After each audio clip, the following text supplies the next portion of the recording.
民进党中央中执会伫个昨通过2项提案，其中针对台南正副议长的贿选案，将送中评会来调查，并且建请停权处分。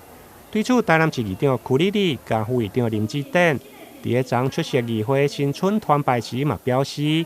为了顾着民进党的声誉，甲彰显赖清德主席的改革决心，因早伫个今年1月9号，就向党中央来主请停权的处分。我们非常尊重党中央行使党规。那我跟林志展副议长也再三强调，也深信，公正的司法调查，才能够让台南市议会，这个正副议长选举，能够还给我跟林志展副议长一个清白的名誉。那相对的。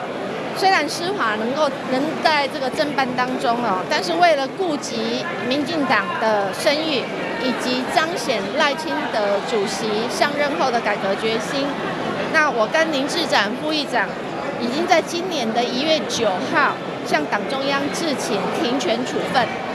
那并且静待司法的调查。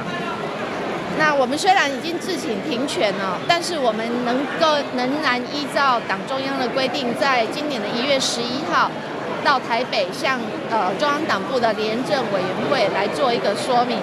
也做了一个非常详细的说明。议长表示，伊相信赖清德主席是台南永远的大家长，伫个台南的政治生态相对党上始终，主席的心内拢清楚。目前只有等待司法的调查，幸好因清白的名誉。对着党中央行使的职权，因嘛表示尊重。台南新闻林根采访报道。